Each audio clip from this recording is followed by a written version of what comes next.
So this equates to two different energies for me in the tarot. It equates to the Fool for me in the tarot, because it's all about the earthworm comes out after the rainstorms have passed, and it's such a beautiful, gentle, sensitive energy. Like, that skin is very sensitive. It has 5 hearts, the earthworm does. So it's very well equates to the Fool, which is about new beginnings after the ending of a cycle, after the storms have passed. But there's also an energetic correspondence to the Page of Pentacles, which talks about, learning new things, starting on a new venture, having, an excitement around something that could have a long-term return, anything that has to do with like work or material investments or anything of the physical realm. So this is very positive to be getting for you guys to start with. And what's really interesting is, remember I saw Diana shooting her bow and hearing "you will make your mark." Tell me this isn't in the same shape of like an archery target. Shout out to anyone who has ever done archery. I grew up doing archery, so I, love it. That's very auspicious. Let's see what's going on for you guys for Libras for February. Oh my Lord. The Magician. I feel like I was just imbued with magical energy.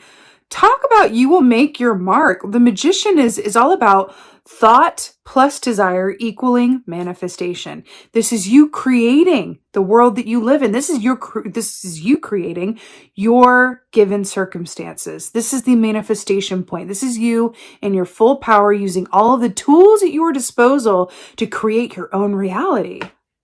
You will make your mark. And the Magician with the earthworm, stop, but don't stop. It's really good. See how the fox is about to pounce? That's what it feels like to me too. It's like you string back that bow and then that tension, and then letting the arrow go and trusting that it'll make its mark, right? It's like in The Hobbit when that guy has to like shoot the dragon, although I do not advocate the harming of any animals or dragons, but dragon was being very naughty, wasn't it? Releasing that like arrow and just making its mark and trusting it's going to hit. It's really cool. Ah, love it. Okay. So what's also interesting too is that we talked about how the Fool is related to the earthworm. The Magician comes right after the Fool. That's fascinating as well. What else is going on? Okay. Interesting. So we have the 3 of Swords here. So let's talk about this. So swords ruling the realm of, our mental mind, our thoughts, our communication. The 3 of Swords relates to a heart pain that is usually stems from the past, but this is about loss, right? If we think about the elephant, they're one of the few, if only, maybe the only, but definitely one of the few animals who actually mourn their dead. So there's an aspect here of mourning what has been, right in the middle of this energy of manifesting something new. So what's really interesting with this is when new things want to enter, sometimes old things must go. Have you ever noticed, and this is, please do not take this literally, but have you ever noticed that sometimes when someone dies is around the time that a baby's born, like endings and beginnings, it's not literal about your reading though, okay? Sometimes endings and beginnings are really back to back. And I'm kind of feeling that with this, but even if it's not a literal ending, it could be mourning a way of life or something that was, and knowing that something new is going to come, as a result of that ending, or something is being excavated or repurposed from the past as a point of a new manifestation or something new. But I feel like it's an ending and beginning that are kind of back to back. But it is a loss. It is a source of mental tension right in the middle of this newness, which often is the way. Have you ever heard it's like the rain clouds back there? When it rains, it pours. Sometimes it really does all happen at once, and it can be a bit like, really? All at once? Let's see what else is going on.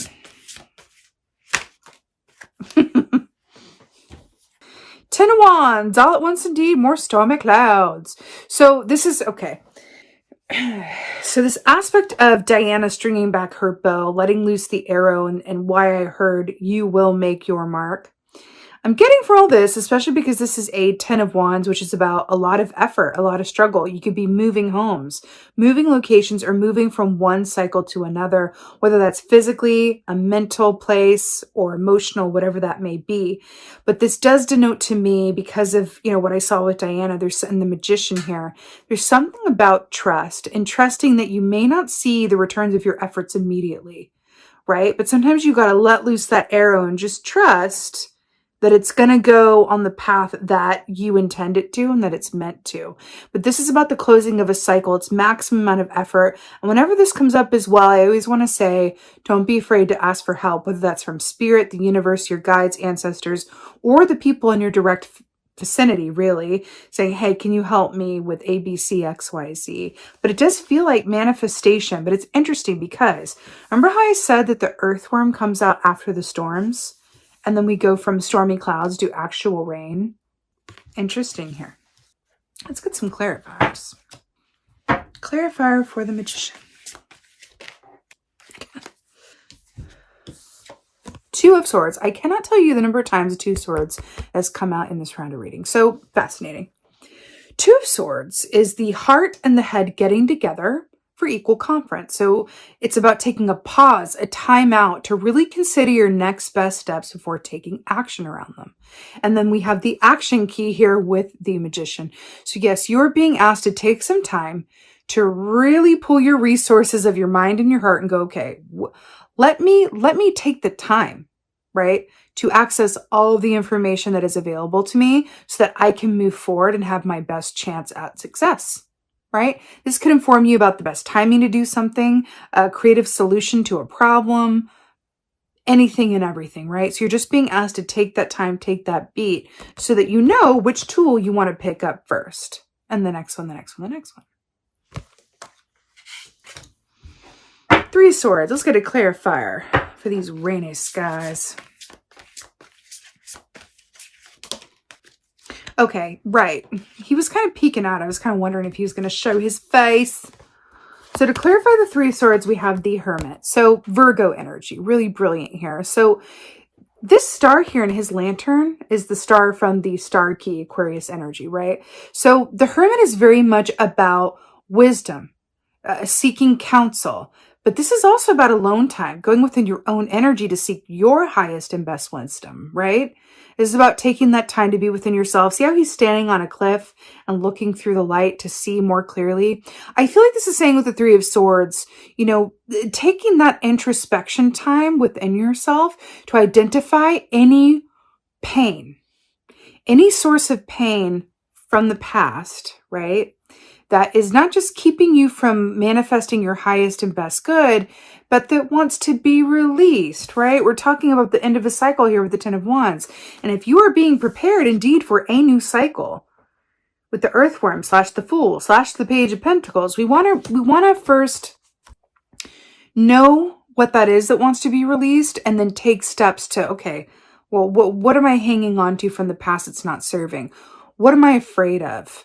Am I afraid of success or am I afraid of failure or whatever have you? Where's my room for growth and improvement? This is asking that you take the time, but it really feels like you're being asked to do a heart excavation. Really clear out anything and everything, because we have the Earthworm with the 5 hearts as well, to really clear out anything and everything that just belongs in the past and that is no longer serving you, right? Could even be coloring how you view your situation.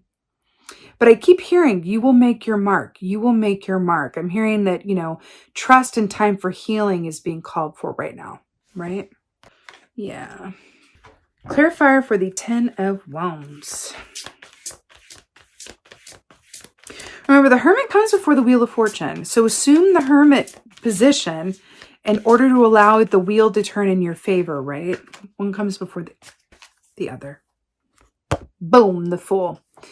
Remember, we're talking about the Fool with the Earthworm, the Fool to clarify the Ten of Wands. So we're talking about the ending of one cycle so that a new one can begin. Were we not talking about how endings seem to, a lot of the times, be back to back with a new beginning? Births, deaths, endings, beginnings, loss, gain. Kind of happens that way a lot of the time. Then we have the Fool, which is a fresh, brand new start, new adventure, new cycle. Look how we go from carrying the maximum amount of load possible to just having this. Now, interesting bit of trivia. Remember how we said that the Fool comes before the Magician? Do you know what's in this sack right here? In this sack that the Fool carries are all the tools that the Magician needs. So the Fool goes from here and taking this risk and starting off on a new journey and morphs into the Magician, reaches into that sack and looks at all the tools at his disposal. And that's where you are. How amazing is that? So all this is aligning you to a new chapter, new start, new way of seeing things. But here's the thing. Here's the truth. In order to manifest a new reality, if we've not cleared out the old emotions, the old pain, the old points of views, the self-sabotage behavior, the self-perceived limitations, then landing ourselves into a new chapter and a new cycle with our old mentality is not going to serve us. That is why you're being asked to assume the hermit position and do some heart excavation so that you truly can be the Fool. Now, remember, the Fool is like the child, which is loves like they've never known hurt before and always has beginner's luck because they don't know what it's like to lose. So I feel like that's a direct comment on the work that you're being asked to do with the Three of Swords to prepare you for this new cycle. So when your arrow makes its mark, you are able to have a clear vibrational energy by which to manifest all of this beautiful good that you're about to manifest, right? The question is, do you want a clean slate to manifest it with, or do you want to still have all this work to do when the new comes in? Probably not, right? But up to you either way. But this is beautiful. This is beautiful. You have, and I feel like it's going to start happening this month. You are going to have, but last a lot longer than just this month. You are going to have the ending of one cycle where your plate it's like maximum amount of burden and storms to like sunny skies. Look, dark skies, a lot of burden, moving as slow as a snail because ouch, also associated with rain, into bright sunny skies, not a care in the world, carrying a light load, only what they need. This is what you're being asked to prepare yourself for through heart excavation, meeting of the heart and the head, and taking your time, assuming the hermit position. Let's get an oracle. I mean, it's just A, B, C, X, Y, Z, 1, 2, 3, you know? Is that all? All right. Let's get an oracle from my Libras here. You know, that hermit energy is Virgo energy, and I'm really feeling you might have a Virgo in your vicinity that is some sort of support system for you, or a prominent Virgo placement in your chart, but I can feel it. There's a very strong Virgo presence here. Okay, you might want to watch the Virgo reading, actually, is what I'm getting with this as well. I feel like these two readings are holding hands, Virgo and Libra. I felt that for a couple of the readings this round, actually, for some reason. Readings holding hands. Oh, the Well Watcher. Wisdom, power of the divine.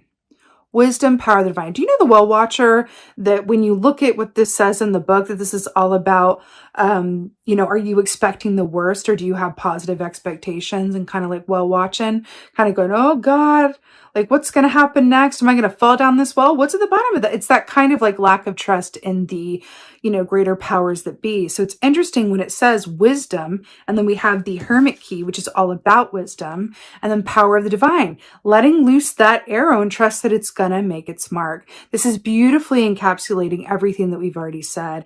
And I also want to point out with the owl here on her shoulder, the owl is very much about connecting you with your intuition, to see yourselves and others clearly, also to really click in with your clairvoyance and really properly assume that hermit position so that you can be made aware of anything and everything within you that is keeping you from being a vibrational match to what it is you desire, right? It's just about getting the information and then being in a receptive, available place to receive it, right?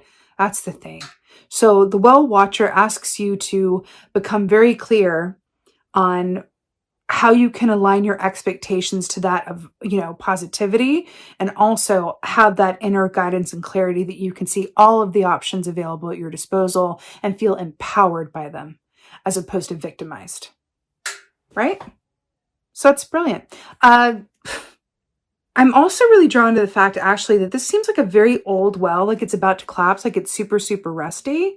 Again, we're going back to that old and new. You're being asked to kind of like, let's dismantle this so that we can build a new one. It's really back to this like old and new cycles as well. But you absolutely have this. Again, I'm feeling that really strong Virgo energy. I keep wanting to call you Virgo, even though I know you're a Libra, so maybe do watch that reading. And with that being said, I so hope that this helped and resonated.